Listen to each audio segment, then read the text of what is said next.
Hello everyone, welcome to Magnet Brains. This is Vanya Narain, your IGKO, that is International GK Olympiad Educationist for grade 9th. आज का जो हमारा topic है वो हम फिर से बात करने वाले हैं एक शॉर्टी नोट सीरीज़ के तहत। और इसमें जो आज हम टॉपिक डिस्कस करने वाले हैं वो ऐसा टॉपिक है जो आज की डेट में बहुत आप सुन रहे होंगे। ना सिर्फ ये करंट अफेयर्स का कॉन्टेक्चुअल टॉपिक है, लेकिन ये बहुत ही ज़रूरी टॉपिक भी है डिस्कस करने के लिए। और जिस तरह का आज के डेट में दुनिया में माहौल है, हालात चल रहे हैं, तो इसके बारे में शायद मुझे ऐसा लगता है कि आपको पता होना बहुत ज़रूरी है। हम बात करने वाले हैं, आपको मालूम है कि दुनिया में अभी बहुत कॉन्फ्लिक्ट की स्थिति चल रही है, हर तरफ से चल रही है ना।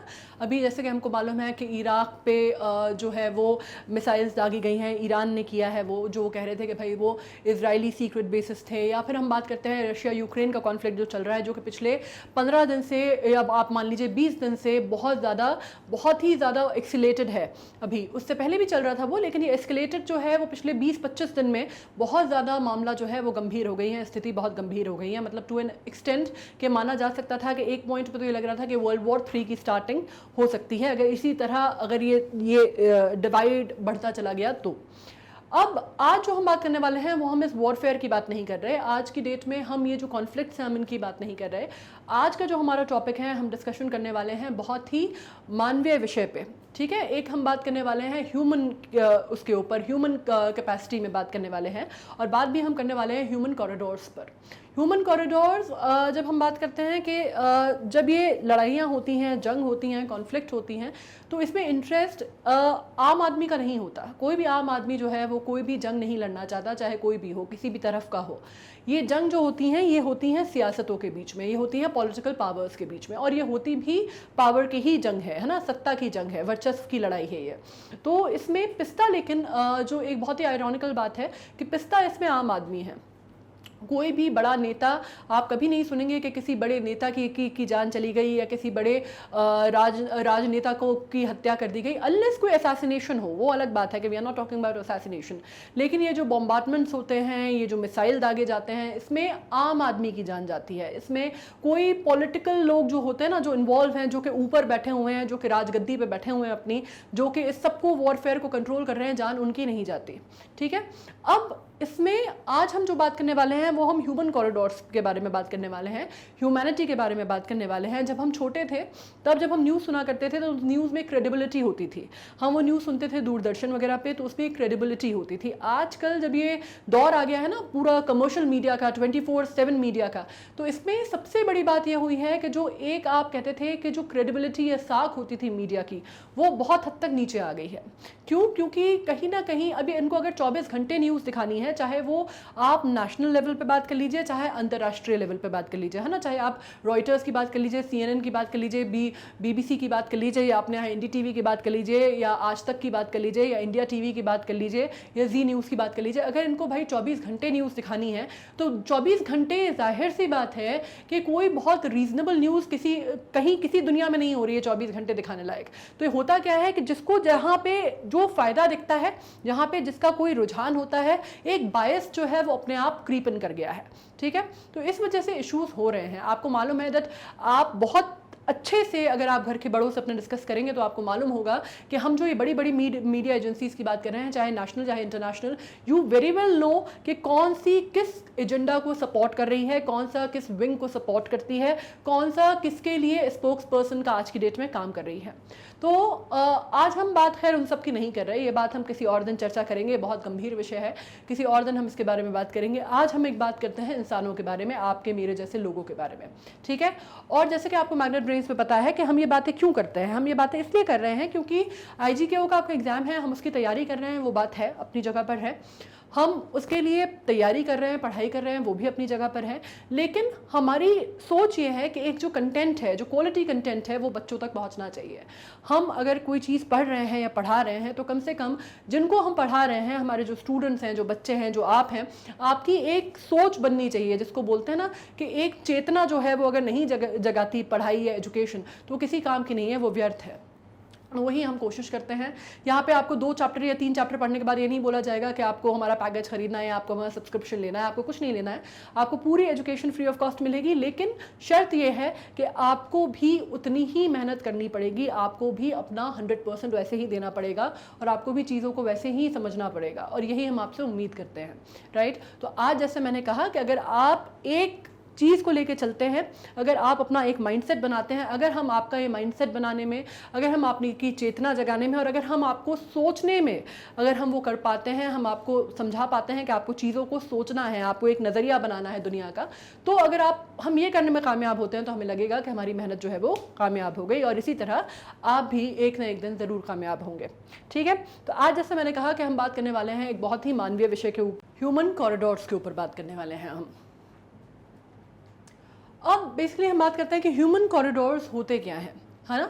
ये इस जो पर्टिकुलर टर्मिनोलॉजी है इससे आप क्या मतलब समझे। अब हम बात कर लेते हैं, they are demilitarised zone in the specific area and for the specific time and both side of an armed conflict agrees on them. अब ये होता क्या है, The United Nations considers humanitarian corridor to be one of the several possible forms of the temporary pause of the armed conflict.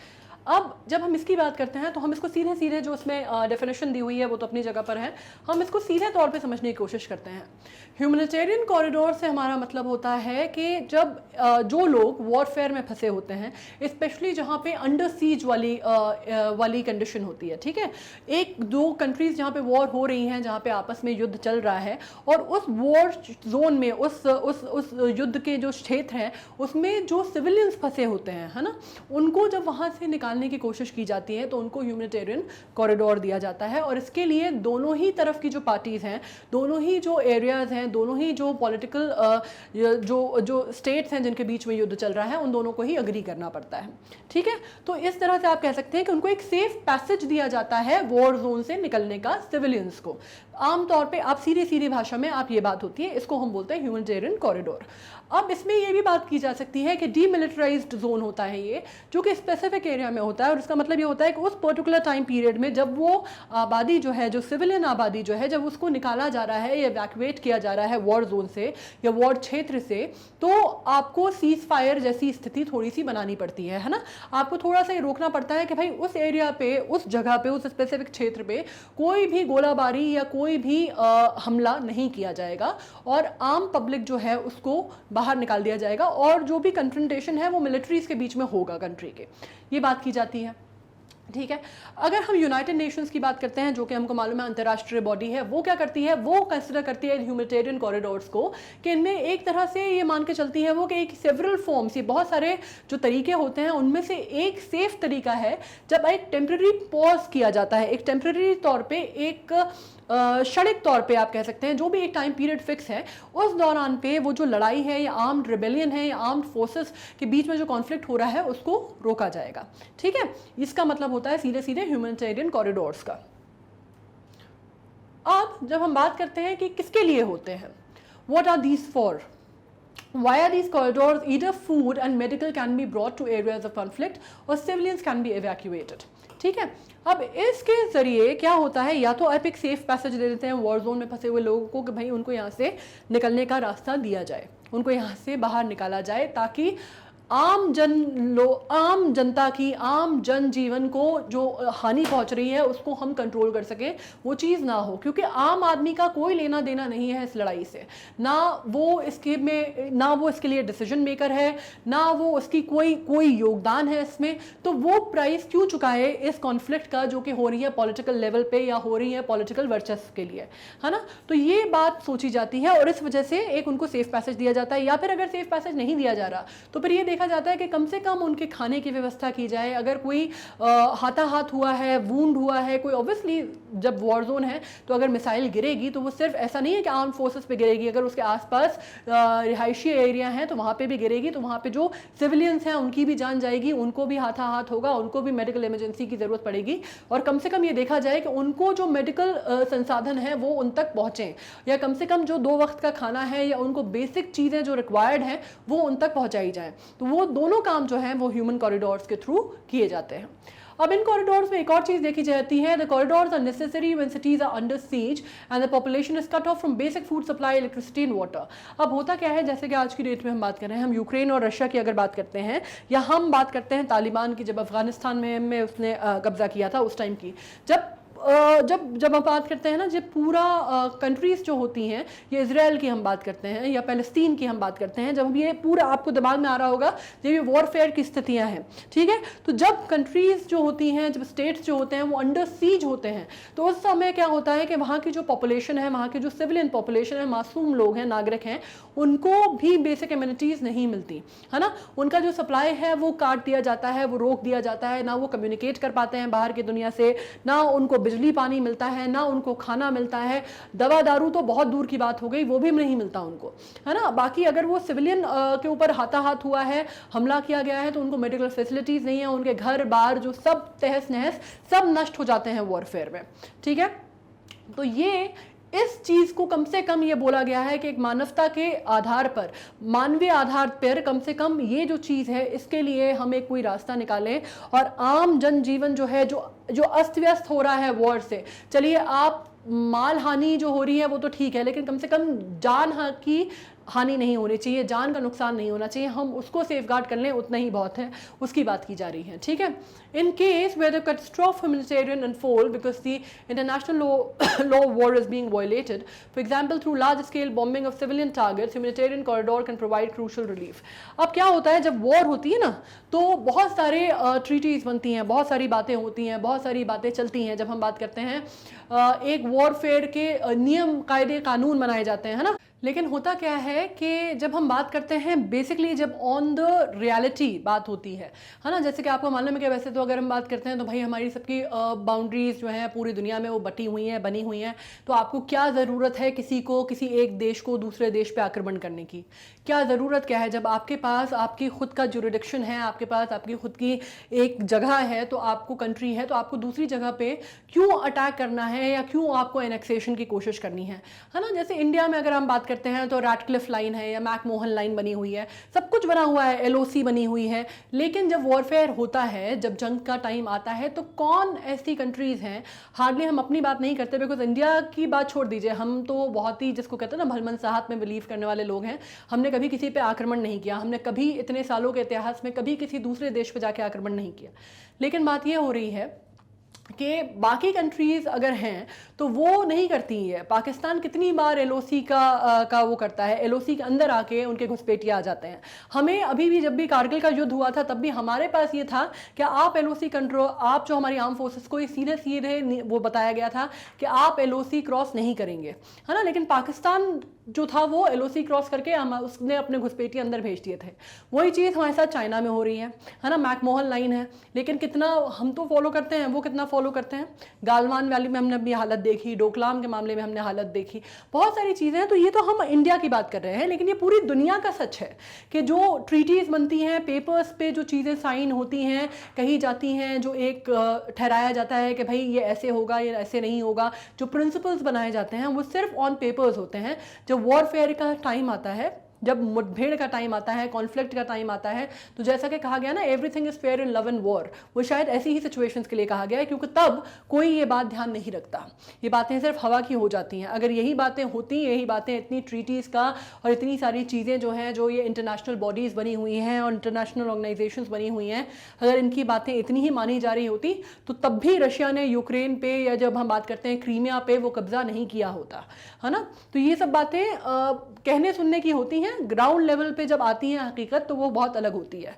पर हम जब बात करते हैं ये कैटास्ट्रोफिक, जब हम बात करते हैं अनफोल्ड होता है, तो international law war is being violated, तो इंटरनेशनल लॉ जो होते हैं ना वॉर के, वो वायलेट हो जाते हैं, ठीक है। जिसमें हम ये बात करते हैं जिनीवा कन्वेंशन की, हम बात करते हैं कि बहुत सारी चीज़ें बोली गई थी। जब हमारे यहाँ जब युद्ध हुआ था तब आपको मालूम है कि हमारे जो सोल्जर्स हैं जिनको डिटेन किया गया था और जब उनकी पार्थिव शरीर लौटाए गए हमें, तो वो बिल्कुल इस तरह से लौटाए गए थे, इतनी ज़्यादा म्यूटिलेटेड बॉडीज़ थी कि वो आप सोच भी नहीं सकते थे, आप इमेजिन भी नहीं कर सकते थे कि कितना इतनी हैवानियत या इतना किया जा सकता है किसी सोल्जर्स के साथ, जो एक आर्म्ड फोर्सेस के सोल्जर्स के साथ इस तरह के कोई बिहेव कर सकता है, कोई इस तरह की चीज़ें हो सकती हैं, ये बियॉन्ड इमेजिनेशन थी, राइट। तो इस तरह की चीज़ें भी होती हैं। तो जो अब हम बात करते हैं ना इंटरनेशनल लॉज ऑफ वॉर, ये फ्लाउट तो होते ही हैं, फ्लाउट होने के साथ साथ ये बिल्कुल पूरी तरह से धराशाही कर दिए जाते हैं जब वॉर का कॉन्फ्लिक्ट का टाइम आता है।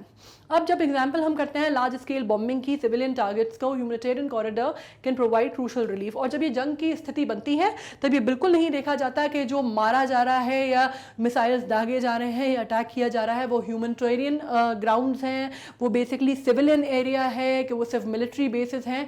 बहुत बहुत ये इतना, जिसको आप कहते हैं ना कि इतनी आइडियलिस्टिक दुनिया नहीं है, इतनी आइडियलिस्टिक वॉरफेयर की सिचुएशन नहीं होती।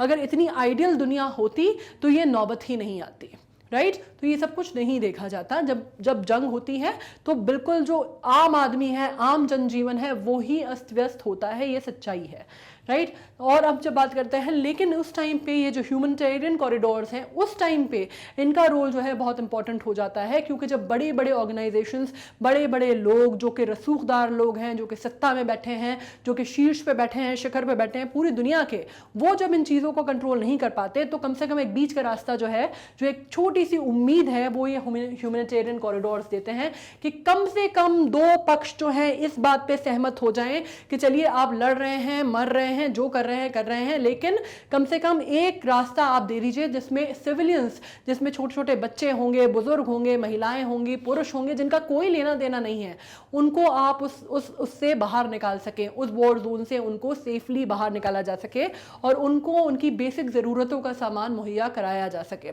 ठीक है। अब हम आ जाते हैं कि कौन सेटअप करता है इनको। जब हम ये बात करते हैं कि उनको सेटअप कौन करता है, तो सेटअप करने की बात ऐसी होती है कि ज़्यादातर केसेस में, ज़्यादातर जो ये वॉरफेयर होते हैं या वॉर के केसेस होते हैं, तो उसमें जो ह्यूमैनिटेरियन कॉरिडोर्स हैं वो यूनाइटेड नेशन सेटअप करता है, ठीक है। यूनाइटेड नेशंस हमको मालूम है, पहले यूएनओ कहा जाता था, यूनाइटेड नेशन ऑर्गेनाइजेशन, फिर ऑर्गेनाइजेशन हट गया, अब वो यूनाइटेड नेशंस कहलाता है, ठीक है। तो यूनाइटेड नेशंस करता है। अब इसमें जैसे हम बात करते हैं, they also setup local groups. कई बार ये लोकल ग्रुप्स जो हैं वो भी इसको सेटअप करते हैं। कई बार पॉलिटिकल पार्टीज जो होती हैं वो भी इसको सेटअप करने का काम कर देती हैं।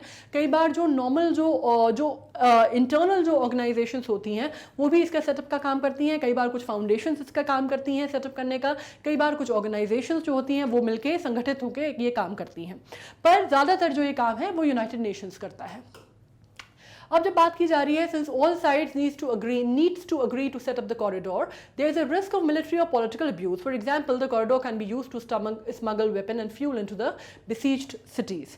अब ये होता है कि जब ये कॉरिडोर बनता है और इस कॉरिडोर पे दोनों ही तरफ की जो पक्ष हैं, दोनों ही कंट्रीज जो कि इस कॉन्फ्लिक्ट में इन्वॉल्व हैं, वो दोनों ही तरफ के लोग इस पे अग्री करते हैं, राइट। तो इसमें कई बार क्या दिक्कत होती है कि ठीक है, आपने वो एक कॉरिडोर बना दिया और ये कहा गया कि भाई जिस टाइम तक इसमें ये गतिविधि चल रही है, जिसमें ये जो ह्यूमैनिटेरियन कॉरिडोर्स काम में है, जब तक सिविलियंस को बाहर निकाला जा रहा है या उनको मेडिकल सप्लाईज या उनको बाकी चीज़ें प्रोवाइड कराई जा रही हैं, तो उसका गलत फ़ायदा भी उठाया जा सकता है। गलत फ़ायदा कैसे उठाया जा सकता है कि गलत फ़ायदे में आप ये कर सकते हैं कि हो सकता है ह्यूमैनिटेरियन की जगह कुछ और चीज़ें उसमें होने लगे, कुछ और फ़ायदा उठाया जाए, या किसी तरह का कोई आर्म्स जो हैं वो सप्लाई कर दिए जाए मेडिसिन या खाने की चीज़ों के साथ, या कुछ इस तरह की चीज़ें करी जाए, जैसे कि आजकल तो बायो वॉरफेयर का टाइम है, राइट। कुछ इस तरह की चीज़ें पहुँचाई जा सकें जो कि पूरा का पूरा रुख जो है वो वॉर का बदल के रख दें, या आप कह सकते हैं कि उसमें स्मगलिंग के चांसेस बढ़ सकते हैं, या उसमें और भी तरह की बहुत सारी चीज़ें हैं, बहुत सारी पॉसिबिलिटीज़ हैं जो कि उस ह्यूमन कॉरिडोर का नाजायज़ फ़ायदा उठाया जा सकता है जिसमें। तो उसको सेफगार्ड करना, या उसको आप कह सकते हैं कि आप उसको कैसे प्रोटेक्ट करेंगे उस ह्यूमन कॉरिडोर को, या आप कैसे उसको ये देखेंगे कि भाई उसमें सिर्फ उसका इस्तेमाल उसी चीज़ के लिए किया जा रहा है जो कि जायज़ है, जो कि सही है।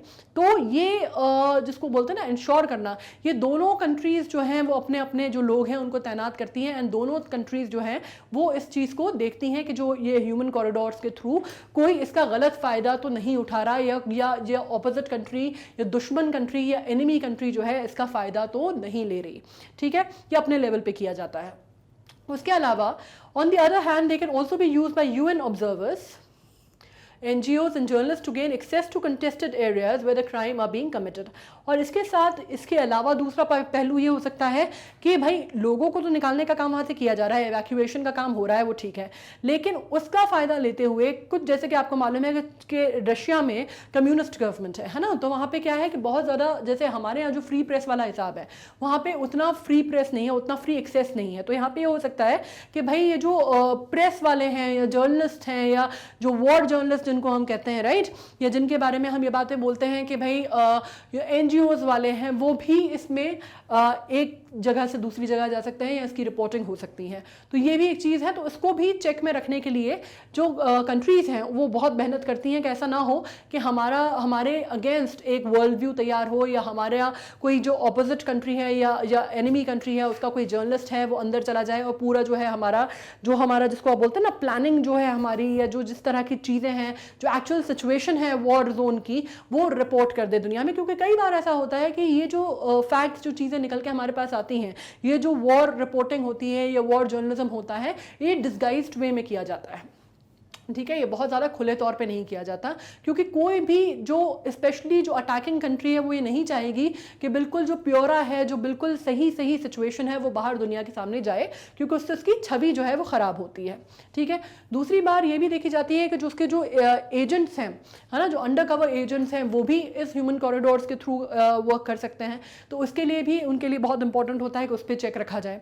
तो इस वजह से ये जो कॉन्फ्लिक्टिंग कंट्रीज़ हैं वो ह्यूमन कॉरिडोर्स का जब बात करती हैं या ह्यूमन कॉरिडोर जो प्रोवाइड करने की बात करती हैं, तो बहुत ही चौकन्नी होती हैं और बहुत आनाकानी के बाद वो उस चीज़ के लिए कई बार तैयार होती हैं। जब तक वो इंटरनेशनल प्रेशर या इंटरनेशनल दबाव नहीं आता तब तक वो नॉर्मली इतना तैयार नहीं होती। अब जैसे हम रशिया की बात करते हैं, अभी कल परसों की बात है कि अभी मंडे को ह्यूमन कॉरिडोर के अंतर्गत 10 ह्यूमन कॉरिडोर जो हैं वो तैयार करने की कोशिश की गई है, की सहमति बैठी है, लेकिन उसमें भी की जा रहा है कीव के थ्रू, राइट। लेकिन अब उसमें भी ये बात की जा रही है कि भाई उस टाइम पे ह्यूमन कॉरिडोर के लिए तो तैयार हो गया रशिया कि ठीक है ह्यूमन कॉरिडोर जो है 10 ह्यूमन कॉरिडोर खोल दिए जाएंगे, लेकिन इसके लिए तैयार नहीं हो रहा कि सीज फायर नहीं होगा उस टाइम पर, ठीक है, सीज फायर के लिए वो अभी भी तैयार नहीं हुआ है। तो उस पर भी अभी भी सहमति वाली स्थिति बनी हुई है, असमंजस की स्थिति बनी हुई है और खींचातानी चल रही है।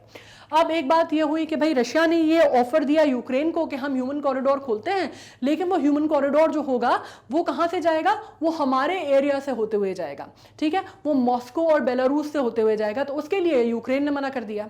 यूक्रेन ने कहा कि हम ये अलाउ नहीं करेंगे ह्यूमन कॉरिडोर आपका, कि वो जो ह्यूमन कॉरिडोर है वो कहाँ से जाएगा, वाया मॉस्को या बेलारूस। उसके लिए यूक्रेन ने मना कर दिया। उनकी जो प्राइम मिनिस्टर हैं, डेप्यूटी प्राइम मिनिस्टर हैं, उनका जो डेप्यूटी प्राइम मिनिस्टर है उनका खुद का ये बयान आया कि 10 ह्यूमन कॉरिडोर की बात हो रही है, लेकिन अभी तक स्थिति पूरी तरह से क्लियर नहीं है क्योंकि सीज फायर की बात नहीं हुई है, ठीक है। तो इस तरह की चीज़ें भी होती हैं। अब इसमें बात हो रही है कि क्यों जो हम अब जैसे मैंने कहा हम रशिया यूक्रेन की बात करें, तो अब यूक्रेन पे आ जाते हैं। In eastern Ukraine, a 5-hour ceasefire was to be in place on March 5th to allow around 2 lakh to leave Mariupol and Volnovakha. ठीक है, तो ये बात हो रही है कि एक बात पे थोड़ी सी सहमति बैठी थी कि यूक्रेन पे और जो सीज फायर की जो रशिया है वो सीज फायर कर देगा ताकि 2 सिटीज़ जो हैं उससे एवैक्यूएट किए जा सकें 2 लाख लोग। अब जब हम इसकी बात करते हैं तो हमें ये मालूम है that when we are talking about this city, है ना, पर्टिकुलर सिटी जब हम बात करते हैं तो it has been under seize के अलावा इतनी खूबसूरत ये शहर हुआ करता था। This was a very beautiful small city of Ukraine, और इसको पूरी तरह से तहस नहस कर दिया है, जिसको बोलते हैं कि पुतिन ने इसका नामो निशान जो है वो मिटा दिया है, राइट। अगर आपने उस टाइम पे 25 फरवरी से इस पे पहली बार जो था वो निशाना दागा गया था, और उसके बाद आप देखें तो कुछ भी नहीं बचा है वहाँ पे। आपने अभी और सोशल मीडियाज़ पे अगर आपने पिक्चर्स देखी हों तो बिफोर एंड आफ्टर की पिक्चर दिखाई जा रही हैं, राइट। तो ये बिल्कुल इसी शहर की बात हो रही है। वहाँ पे जो लोग हैं, वहाँ पे जो लोकल जनता है वहाँ का, उनके जो सिविलियंस हैं उनके बयान लिए हैं, उनके बयान जो हैं बहुत ज़्यादा फ्लोट कर रहे हैं सोशल मीडिया पे। आप रॉयटर्स पे देखेंगे, बाकी सारी जगह देखेंगे, आपका दिल दहल जाएगा वो कंडीशन देख के। आप कोई कह नहीं सकते कि वो एक इतनी खूबसूरत शहर था, इतने अच्छे वहाँ के की बिल्डिंग्स, पार्क्स, कोई चीज़ ऐसी नहीं बची है जो वहाँ पे इंटैक्ट हो। हर चीज़ बर्बाद कर दी गई है। लोगों की पूरी ज़िंदगी जो है, उनकी कमाई जो है वो ख़त्म हो गई है। उनका जो रहन सहन था, उनका जो घर था, उनके सर से छतें हट गई हैं, ठीक है। इतने ख़राब हालात हो गए हैं वहाँ पे। अब बात जब हम करते हैं इसके अलावा अब ये क्यों हो रहा है, किस लिए किया जा रहा है, इस पे अब बहुत सारी बातें, अभी भी फिर ये बात हुई कि हम थोड़ी देर के लिए सीज फायर करेंगे, पुतिन जो थे वो इस बात के लिए तैयार हो गए। लेकिन हुआ क्या कि उन्होंने उसकी बाकायदा स्पुतनिक जो उनका न्यूज़ एजेंसी है उस पर ट्विटर पे ये बात की गई, ट्वीट पे ये डाला गया कि ठीक है उतनी देर के लिए सीज फायर किया जाएगा, उतनी देर के लिए जो है वो हमला रोका जाएगा, हॉल्ट किया जाएगा, ताकि लोग जो है वहाँ से एवैक्यूएट किए जा सकें। लेकिन फिर भी वो चीज़ कारगर नहीं हो पाई। ये इनिशिएटिव जो था वो फेल हो गया आफ्टर फ्यू आवर्स, कुछ घंटों के बाद ही ये फेल हो गया, क्योंकि ये पता चला कि administration said that evacuation had been postponed. उन्होंने फेल तो नहीं कहा, लेकिन वहाँ का जो एडमिनिस्ट्रेशन है उसने कहा कि भाई ये पोस्टपोन हो गया है, इसको टाल दिया गया है अगली तिथि तक या अगले समय आने तक, क्योंकि सिक्योरिटी रीजंस थे, है ना। तो ये बड़ी पॉलिटिकल भाषा होती है, ये बड़ा राजनीतिक, जब हम बात करते हैं ना तो बड़ी राजनीतिक सी भाषा होती है कि भाई the things have been postponed for the security reasons और this thing has been done for the defence purpose. ये जब बातें होती हैं तो बहुत ही राजनीतिक बातें होती हैं, ये बहुत ही एक प्रोटोकॉल के तहत कही जाती हैं, और इसका मतलब ये होता है कि उसको अस्थायी रूप से जिसको है उसको चीज़ों को टाल दिया गया है। ठीक है, वजह क्या थी इसकी कि ऑल्दो सीज फायर की बात की गई, बाकायदा ट्वीट किया गया, उसके बाद भी पूरी तरह से वो सीज फायर नहीं हुआ है, क्योंकि वहाँ पे रशियन ट्रूप्स के द्वारा बॉम्ब जो था वहाँ पे गिरता रहा आसपास के एरियाज में। तो जब बॉम्बिंग हो रही है तो उसमें ऑब्वियसली बॉम्ब के ऊपर नाम लिख के नहीं गिराया जाता कि ये सिर्फ आर्म्ड फोर्सेस पे गिरेंगे और आम आदमी पे नहीं गिरेंगे। तो अगर बॉम्बिंग हो रही है आसपास के इलाकों में तो जाहिर सी बात है कि वो इलाके सेफ नहीं है, वहाँ से एवैक्यूएशन का जो प्रोसेस है वो पूरा नहीं किया जा सका। ठीक है, इसके बाद भी जो रशिया की जो फोर्सेस हैं वो तो अपने आप में ठीक ही हैं, वो तो पूरी तरह से अंदर आ ही गई हैं, पूरी तरह से अंदर वो घुसपैठ उन्होंने कर ही दी है। कीव की जब हम बात करते हैं, राजधानी की जब हम बात करते हैं, तो क्या हुआ है, उसको भी चारों तरफ से घेर लिया गया है टू एन एक्सटेंट कि वहाँ से भी निकलने का कोई रास्ता अब नहीं बचा है। लेकिन रशियन सेपरेटिस्ट जो हैं, जो कि सेपरेटिस्ट हैं, जो कि रशिया का जिनको सपोर्ट है, वो भी ये काम कर रहे हैं। तो ये चीज़ें जो हैं वो दोनों तरफ पे हो रही हैं, दोनों दो तरफा है लड़ाई। ठीक है, सिर्फ एक तरफा लड़ाई नहीं है। तो इस तरह का काम है। अब हम बात कर लेते हैं कि corridor setup near Mariupol and Volnovakha had not been used, और उनका ये कहना है रशिया का, क्योंकि यूक्रेन को ये चीज़ रोकनी पड़ी, क्योंकि बॉम्बिंग चलती रही, जो उनके सेपरेटिस्ट थे वो भी अपने काम पे लगे हुए थे, रशियन सेपरेटिस्ट। तो बॉम्बिंग के चलते हुए ये जो सेफ नहीं था वो जोन, तो यूक्रेन को वो जो कॉरिडोर है उसका यूक्रेन कहती है कि हम इस्तेमाल नहीं कर पाए। जेलेंस्की का एक इस पे बयान आया, जो उनके राष्ट्रपति हैं, कि भाई हम उसका इस्तेमाल कर ही नहीं सकते थे, क्योंकि बॉम्बिंग जो थी वो कंटिन्यूसली हो रही थी। लेकिन रशिया का इस पे पलटवार ये आया कि भाई हमने तो वो एरियाज खाली कर दिए थे, हमने वो ह्यूमन कॉरिडोर्स कर दिए थे, हमने वहाँ पे सीज फायर कर दिया था, यूक्रेन ने ही उसमें उसके जरिए लोगों को बाहर निकालने का काम नहीं किया। ठीक है, तो दोनों जो हैं ये बात जो है वो एक दूसरे पे डाल रहे हैं। लेकिन सच्चाई क्या है ये हम भी जानते हैं कि जेलेंस्की का जो बयान आया है उसमें क्या सच्चाई है, और पुतिन ने जो बयान दिया है उसमें क्या सच्चाई है, ये सबको मालूम है। लेकिन इसमें सबसे बड़ी प्रॉब्लम की सिचुएशन ये है कि सच्चाई सब लोग जानते हुए भी कोई कुछ नहीं कर पा रहा, सब हाथ पे हाथ धर के बैठे हुए हैं। अब बात करते हैं हम, Ukraine said that Russia had not fulfilled the promise of the corridor and that the 19 vehicle with humanitarian aid had not been allowed through। अब इसमें यूक्रेन ने कहा है कि रशिया ने वादा किया, उसके बाद भी वो उनने वादा खिलाफी कर दी। मतलब क्या कि उनने कहा था कि उनको अलाउ किए जाएंगे 19 व्हीकल अलाउ किए जाएंगे जिसमें ह्यूमैनिटेरियन एड होगा। ह्यूमैनिटेरियन एड मतलब दवा पानी, जो बेसिक दवाइयां हैं वो, खाना पीना, वो सब कुछ होगा। लेकिन फिर भी उन्होंने वादा करने के बाद भी उन्होंने अलाउ नहीं किया उस कॉरिडोर का इस्तेमाल करते हुए, और उनको रोक दिया गया 19 व्हीकल्स को। ठीक है, तो ये जो है ना, ये जिसको आप बोलते हैं बयानबाजी जो है वो दोनों तरफ से हो रही है, जिसमें आप कह सकते हैं कि दोनों तरफ से जो वाद विवाद की स्थिति है वो बनी हुई है। कॉन्फ्लिक्ट जो है वो तो चल ही रहा है, जिसपे आप कहते हैं एलिगेशंस पुट अप करने का काम जो है वो भी चल रहा है। लेकिन इस मामले में ऑब्वियसली जब हम बात करते हैं तो पूरी दुनिया का अगर आप एक सॉफ्ट कॉर्नर बोलते हैं तो जाहिर सी बात है कि वो जेलेंस्की के पास है। क्यों है उनके पास? क्योंकि वो राष्ट्रपति हैं और वो he is leading his army from the front, he is leading his country from the front. वो बिल्कुल सामने से उसको अपनी कंट्री को फेस कर रहे हैं, अपनी जो उनकी समस्याएं हैं, जो उनके ऊपर कॉन्फ्लिक्ट है, जो उनके ऊपर वेज की जा रही है वॉर, वो एज अ लीडर सामने से उसको एड्रेस कर रहे हैं। ऑन द कॉन्ट्ररी पुतिन जो है वो खुद सामने नहीं आ रहे हैं, वो अपनी आर्म फोर्सेस के थ्रू जो है ये सब कुछ करा रहे हैं, right. So that is why he is a political head and he is a leader. दोनों में डिफरेंस यही है यहाँ पे। अब हम बात करते हैं who gets the access. Access to humanitarian corridor is determined by the parties to the conflict.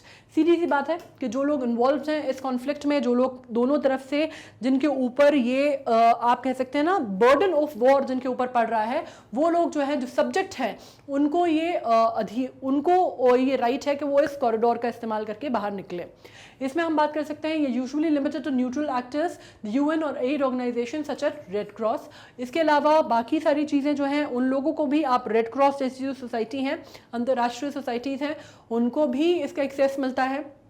UN ambassadors जो होते हैं, है ना, जो शांति दूत होते हैं, पीस एम्बेसडर्स जो होते हैं, उनको भी इसका एक्सेस मिलता है। न्यूट्रल होते हैं जो दोनों तरफ नहीं होते, ना इस कंट्री की तरफ होते हैं ना उस कंट्री की तरफ होते हैं, उनको एक्सेस मिलता है। और एड ऑर्गेनाइजेशंस जो होती हैं उनको भी इसका एक्सेस मिलता है। They also determine the length of time, the area in which the means of transport, truck, buses or planes use the corridor. अब इस पे ये भी निर्भर करता है कि ये जो एड मिशंस हैं, जैसे कि जो मेडिकल एड्स या फूड एड्स पहुंचाती हैं, जो एड ऑर्गेनाइजेशंस हैं, ये अगर खाना पहुंचा रही हैं, कुछ पहुंचा रही हैं, तो कितने दौरान तक, कितने टाइम तक ये जो एरिया है उसको फ्री हैंड दिया जाएगा या फ्री कॉरिडोर दिया जाएगा, या कब तक वो सीज फायर की लिमिट में रहेगा, या क्या टाइम फ्रेम तैयार हुआ है, या क्या मसौदा तैयार हुआ है, या क्या मेमोरेंडम ऑफ अंडरस्टैंडिंग है, उस पर निर्भर करता है। ठीक है। आज हम बात करते हैं इन शहरों की, तो जब हम ये 2014 से ही फ्रंट लाइन पे थे, ये दो जो शहर हमने यूक्रेन की बात की है, 2014 से ही आप कह सकते हैं एक फ्रंट लाइन पे थे ये कॉन्फ्लिक्ट की।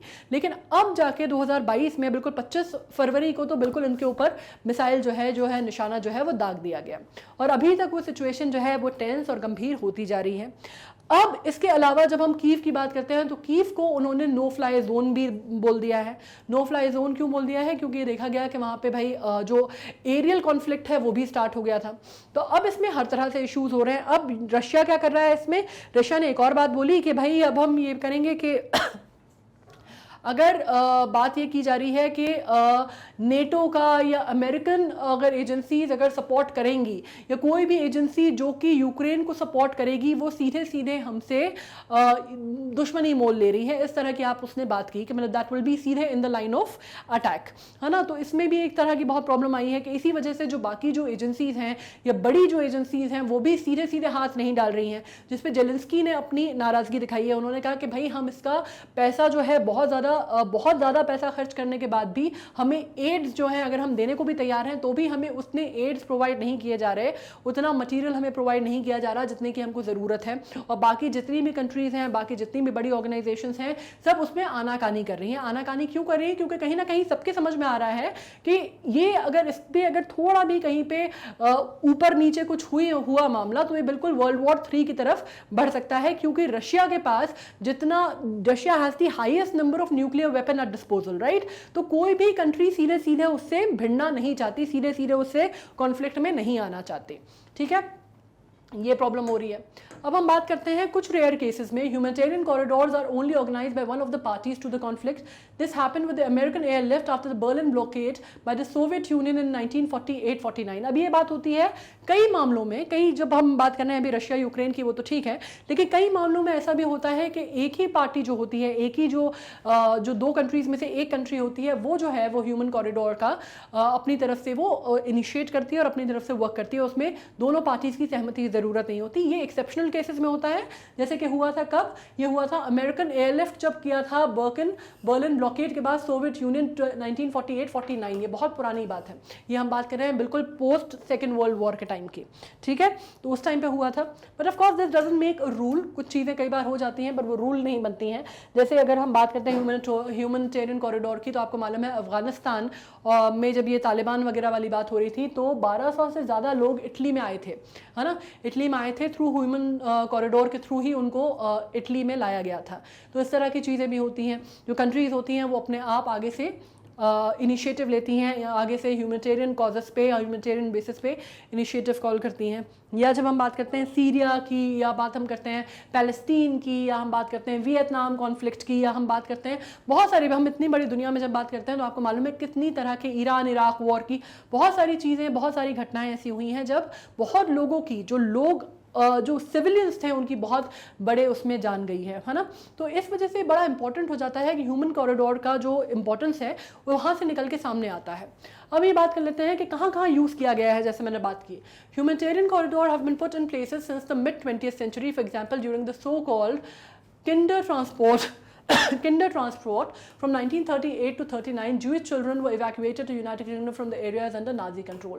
अब नाजी कंट्रोल आपको मालूम है ना कि जब हम बात करते हैं ज्यूश के ऊपर, तो ज्यूस के ऊपर जो अत्याचार किए गए, जब हम बात कर रहे हैं वर्ल्ड वॉर के टाइम की बात कर रहे हैं, सेकेंड वर्ल्ड वॉर और उससे पहले का समय जो था, तो हमें मालूम है नाजी सेनाओं ने कितना अत्याचार किया है ज्यूस के ऊपर। ये हमें पूरा मालूम है। हमने जो कॉन्सेंट्रेशन कैंप्स हैं उनके बारे में मालूम है कि क्या हालात थे, क्या सिचुएशन थे, किस लेवल पे जीनोसाइड हुआ है, किस लेवल पे नरसंहार हुआ है, ये सब कुछ हमें मालूम है ना। तो हम ये बात करते हैं कि जब मिड 20th सेंचुरी से इसकी आप शुरुआत मान लीजिए 1938-39 में, जब ज्यूइश बच्चों को एवैक्यूएट किया गया और उनको लाया गया कहाँ पे, यूनाइटेड किंगडम्स में, ठीक है।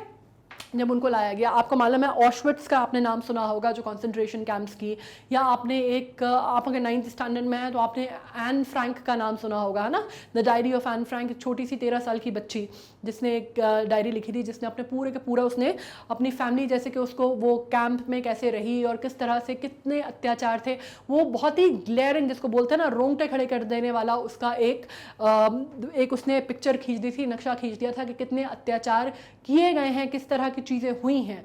तो वो सर्वाइव नहीं कर पाती उस चीज़ को, लेकिन आज भी उसका नाम है, शी इज़ इटर्नल, अगर आप कहते हैं, इटर्नल एन फ्रैंक कहा जाता है उसको, तो उसके ऊपर बात होती है। तो बहुत सारे जो जूश बच्चे हैं उनको एवैक्यूएट करके यूनाइटेड किंगडम में लाया गया था नाजी कंट्रोल के टाइम पे। उसके अलावा ह्यूमैनिटेरियन कॉरिडोर काम करता है जब ड्यूरिंग 1992-95 की जब हम बात करते हैं बोस्निया की, है ना, जिसमें हम सीरिया की बात करते हैं, उस टाइम पे भी बहुत हुआ था। आपको मालूम है ना कि गौता अटैक की जब हम बात करते हैं, किस लेवल पे वो अटैक था, किस तरह से कितनी मिसाइलें दागी गई थी, किस तरह से चीज़ें हुई थी। This is very fresh in a memory. मतलब ये तो अगर आप 2018 की चलिए, इस टाइम पे तो आप शायद बहुत छोटे होंगे तो आपको पता भी नहीं होगा, छोटे या शायद आपका जन्म भी नहीं हुआ होगा तो आपको आइडिया नहीं होगा, लेकिन 2018 is very very now, right, जब सीरिया पर अटैक हुआ था तो बहुत ज़्यादा, तब तो सोशल मीडिया जो थी अपनी बिल्कुल आपने पूरी जो थी वो पट गया था सोशल मीडिया। जब हम बात करते हैं, चाहे आप ट्विटर की बात कर लीजिए, फेसबुक की बात कर लीजिए, इतनी स्टोरीज हुई थी और उसमें बार बार क्या आता था, हैशटैग सपोर्ट सीरिया, हैशटैग और आपके हेल्प सीरिया, बहुत सारी चीज़ें आई थी, है ना। तो ये सब जो चीज़ें होती हैं, ये सब हुआ उस टाइम पे। ह्यूमन कॉरिडोर जो थे इसको काम में लाया गया, एवैक्यूएशन किया गया, बहुत मास एवैक्यूएशन। अब हम बात कर लेते हैं, however there are many wars and conflict where calls for civilian corridors or the pause in fighting have been made in vain. In the ongoing war in Yemen, for instance, the UN has so far failed in the negotiations. और बहुत सारी ऐसी जगहें होती हैं, जैसे मैंने कहा कि ऑन पेपर्स, ऑन ट्रीटीज बहुत कुछ बात की जाती है ना, कि ऐसा होगा, ऐसा नहीं होगा, ये रूल्स हैं, ये रेगुलेशंस हैं। अब कोई महाभारत का लड़ाई तो है नहीं ये, है ना, कि बिल्कुल बिल्कुल जो पांडव हैं, कौरव हैं, उन्होंने वो जो है वो बिल्कुल जो रूल सेट कर दिए गए हैं उसके हिसाब से होगा। कौरव कितने भी अपने आप में आप कह लें कि गलत थे, लेकिन फिर भी वो रूल्स जो थे वो तोड़े नहीं जा सकते थे, क्योंकि उनके उसमें भीष्म पितामह थे, है ना। तो ये कोई महाभारत का युद्ध नहीं है कि बिल्कुल एकदम जो नियम कानून बन गए हैं उसी हिसाब से किया जाएगा। ऑन पेपर्स कुछ भी नियम कानून बन जाए, जब चीज़ें वॉरफेयर में आती हैं, वॉर जोन में आती हैं, तो सब नियम कानून सब फ्लाउट हो जाते हैं, सब धरे के धरे रह जाते हैं। वही हालत होती है। और बड़ी सी बड़ी ऑर्गेनाइजेशंस जो हैं वो सिर्फ मूक दर्शक बन के देख सकती हैं और कुछ नहीं कर पाती, जैसे अभी हम देख रहे हैं रशिया यूक्रेन के कॉन्फ्लिक्ट के टाइम पे। या इनफैक्ट अगर हम अपनी भी बात कर लेते हैं, जब इंडो पाकिस्तान का मामला आता है तो भी इतने सालों में दुनिया भर के एग्रीमेंट हुए, शिमला एग्रीमेंट हुआ, ये एग्रीमेंट हुआ, वो एग्रीमेंट हुआ, कारगिल युद्ध के बाद बात हुई, सब कुछ हुआ, लेकिन नहीं होता तो नहीं होता, चीज़ें नहीं कंट्रोल में आती तो नहीं कंट्रोल में आती, राइट। और कोई उसके बारे में कुछ नहीं कर सकता। चाइना आज इतना सब कुछ कर रही है, चाइना इतना ज़्यादा इंडिया के उसमें आ गई कि उसने अपना लिटरली, चाइना ने अपने मैप में अरुणाचल प्रदेश को अपना हिस्सा बता दिया। तो इससे क्या हो पा रहा है, यूएन क्या कर पा रहा है, कुछ भी नहीं कर पा रहा, तो अगर हम ये बात करते हैं या इतना सब सीरिया में हो गया, क्या कर लिया किसी ने, या इजराइल का हो गया, क्या कर लिया किसी ने, ईरान इराक वॉर हो गई, क्या कर लिया किसी ने, सद्दाम हुसैन को फांसी पे चढ़ा दिया जाता है, क्या कर लिया किसी ने, कोई कुछ नहीं कर पाता। जब चीज़ें ऑन ग्राउंड लेवल आती हैं तो वो वैसी ही होती हैं, उसमें कोई नियम कानून नहीं बचते फिर। और इसी कारण बहुत बार सारी जगह बहुत बार ये हुआ है कि जो सिविलियन कॉरिडोर्स बनाए भी गए हैं, ह्यूमन कॉरिडोर्स बनाए भी गए हैं, वो कोई उसका नतीजा नहीं निकला। जैसे येमन में बहुत टाइम से जो यूएन है वो कोशिश कर रही है कि कोई बीच का रास्ता निकल जाए, नेगोशिएशन हो जाए, कुछ नहीं हो पा रहा। तो वहाँ पे भी ये ह्यूमन कॉरिडोर का जो पूरा का पूरा स्ट्रक्चर है वो विफल रहा है, पूरी तरह से काम में नहीं आया है। अब यहाँ पे जैसे आप देख सकते हैं, यहाँ पे जेलेंस्की साहब हैं, ये प्रेसिडेंट हैं यूक्रेन के। इनके बारे में एक बड़ी अच्छी बात है कि he became the president of the US. इन्होंने एक कॉमेडी शो करते थे, he was a comic before he became the president of the US, Ukraine sorry, he became the president of the Ukraine. और इन्होंने एक कॉमिक शो करते थे जो कि बड़ा फेमस था, जिसपे इन्होंने एक बाकायदा इनका एक पार्ट था, एक स्निपेट था इनका, जिसमें इन्होंने किया था that if I become the, जिसमें उन्होंने बात की थी कि एक दिन अगर मैं यूक्रेन का प्रेसिडेंट बन जाऊं। और वाकई में आप सोचिए, कई बार जो कहते हैं ना कि चीज़ें सच हो जाती हैं, वो सच हो गई और वो वाकई यूक्रेन के प्रेसिडेंट बन गए। But this man is leading from the front end that is why he is a good leader. अब जैसे कि हमने बात कर ली है ह्यूमन कॉरिडोर के बारे में, आई एम श्योर आपको बहुत सारी चीज़ें पता चल गई होंगी, बहुत सारी चीज़ें समझ में आई होंगी। अब ह्यूमन कॉरिडोर्स काम करते हैं, ह्यूमन कॉरिडोर्स मिलने चाहिए, नहीं मिलने चाहिए, होना चाहिए, कितना किस तरह से काम होना चाहिए, ये बातें सब लोग करते हैं। लेकिन मुश्किल ये है कि जब करने पे आते हैं तब कोई नहीं कर पाता। जब करने पे आना चाहिए, जिन अथॉरिटीज़ को, जिन ऑर्गेनाइजेशंस को आगे आना चाहिए, जिनको बनाया गया है, जिनका निर्माण ही इस वजह से हुआ है कि जब वो कॉन्फ्लिक्ट की जो मुश्किल हालात होंगे उसमें आएंगे और चीज़ों को रोकेंगे, संभालेंगे, वहाँ पर वो विफल हो जाते हैं। और ये बहुत बहुत बहुत आयरॉनिकल है ना, क्योंकि पीसफुल टाइम में ज़रूरत क्या है, पीसफुल टाइम में तो इन ऑर्गेनाइजेशंस की ज़रूरत क्या है, ज़रूरत ही ऐसे समय पे पड़ती है, इसी समय पे ट्रीटीज़ की जाती हैं और इसी समय पे ये विफल हो जाते हैं, है ना। तो इसमें जब हम बात करते हैं तो एक मुझे याद आ रहा है कि एक बहुत बहुत खूबसूरत एक मूवी थी, अगर आपने देखी हो, 1969 या 68-69 में वो आई थी, और उसका नाम था ओ what a lovely war, right, O what a lovely war. और ये इसी के ऊपर थी कि जब हम बहुत दूर से बैठ के बात करते हैं ना, जब हम बहुत बड़ी बड़ी बातें करते हैं अपने घरों में बैठ के, अपने डाइनिंग टेबल पे बैठ के, कि ऐसा करना चाहिए, वैसा करना चाहिए, ये होना चाहिए, वो होना चाहिए, और हम ग्लोरीफाई करते हैं वॉर्स को। I have seen people who glorify war, कि जंग कर देनी चाहिए, मिसाइल दाग देना चाहिए, ये कर देना चाहिए। वो बहुत आसान होता है बोलना जब आप उस सिचुएशन में नहीं होते। अपने घरों के कंफर्ट में बैठ के ये बात बोलना बहुत आसान होता है कि फला आर्मी को ऐसा करना चाहिए और ढिमका आर्मी को ऐसा करना चाहिए। It is very difficult to face the realities of the war. और उसी के ऊपर वो मूवी थी, oh what a lovely war. When you live that trench, you know, when you go through that trench of warfare, तो आपके जितने आपके जो बने हुए जो आपके प्रिंसिपल्स हैं ना, जो बने हुए आपके आइडियाज़ हैं, ये सब ख़त्म हो जाते हैं। ठीक है, अब खैर हम आगे बात करते हैं। हम उम्मीद करते हैं कि ह्यूमन कॉरिडोर्स हमने बात कर ली, लेकिन हम उम्मीद करते हैं कि एक दिन दुनिया में ऐसा वक्त आएगा जब ये ह्यूमन कॉरिडोर्स की हमें ज़रूरत ही नहीं पड़ेगी, राइट। वो सुबह कभी तो आएगी। चलिए, अगर आपको ये समझ में आ गया पूरा सब कुछ, आपने जितना मैंने बोला वो सब कुछ, it made sense to you, very good. But if you missed upon something, अगर आपको कोई चीज़ में कन्फ्यूजन है, तो what you need to do is, आपको हमारी वेबसाइट पे जाना है magnetbrains.com।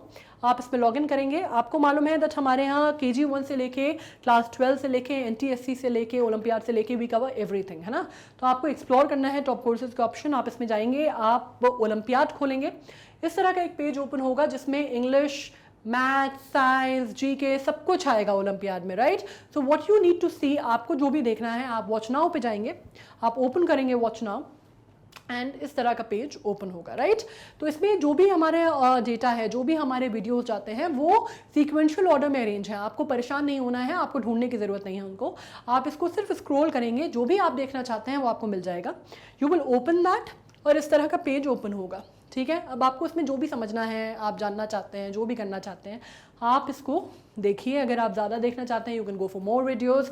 If you want to see the पूरा वीडियो तो कोई बात ही नहीं है, पूरा वीडियो देखिए, वरना नेक्स्ट पे चले जाइए। अब हिंदी मीडियम के जो विद्यार्थी थे उनको बहुत ज़्यादा दिक्कत हो रही थी, परेशानी हो रही थी। वो कहते थे कि भाई सब कुछ जो है वो अंग्रेज़ी माध्यम के लिए है। तो अब हालांकि जो हम पढ़ाते हैं यहाँ पे, जो भी एजुकेशनिस्ट पढ़ाते हैं, वो इस बात का बहुत ध्यान रखते हैं कि बातें अगर आपको अंग्रेज़ी में समझाई जा रही है तो वही चीज़ आपको हिंदी में भी समझाई जाए। लेकिन फिर भी जो लिखा जाता है वहाँ पे, यहाँ पे अंग्रेज़ी में होता था, तो उसका भी समाधान आ गया आ गया है मैग्नेट ब्रेन्स का एक्सक्लूसिवली हिंदी चैनल।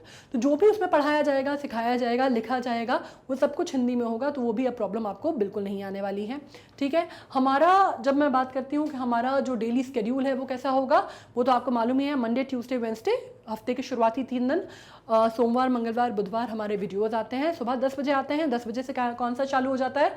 IEO आता है, 1 बजे IMO आता है, 4 बजे NSO आता है और शाम के 7 बजे आता है अपना IGKO। ये चीज़ क्लियर हो गई।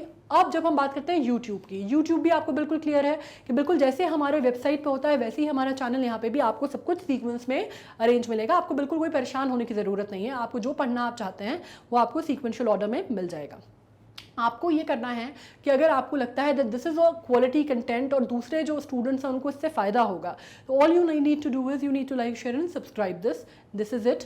और इसके अलावा आपको कोई डाउट हो, कोई परेशानी हो, तो उसके लिए आ गया है टेलीग्राम का चैनल। वो भी आपको लिंक जो है डिस्क्रिप्शन बॉक्स में मिल जाएगी। अब हमारे और भी, अगर आप फेसबुक पे हैं, इंस्टा पे हैं, तो जो भी अपडेट आते हैं आपको वहाँ पे भी कॉन्स्टेंटली अपडेट्स जो हैं वो मिलते रहेंगे। इसके साथ हमने ह्यूमन कॉरिडोर जो है बात ख़त्म कर ली है। अब जब हमने ह्यूमन कॉरिडोर्स की बात कर ली है, आज हमने इसके बारे में बात करी ह्यूमैनिटेरियन कॉरिडोर की, तो हम आगे चल के इसी मामले में अब हम सोचते हैं कि मैं आपको और डिटेल में समझा दूं बेसिकली जो अभी ये यूक्रेन और रशिया के झगड़ा हो क्यों रहा है, इसकी वजह क्या है, ठीक है, ये रीज़न क्या है इसका, है ना। कई बार हमारे दिमाग में आता है ना कि भाई अगर लड़ रहे हो तो आखिर लड़ किस बात पर रहे हो। तो ये जो लड़ाई है ये क्यों हो रही है, इसके बारे में अपन बात करते हैं और इस पर अपन एक नेक्स्ट सीरीज पे कभी डिस्कशन करेंगे।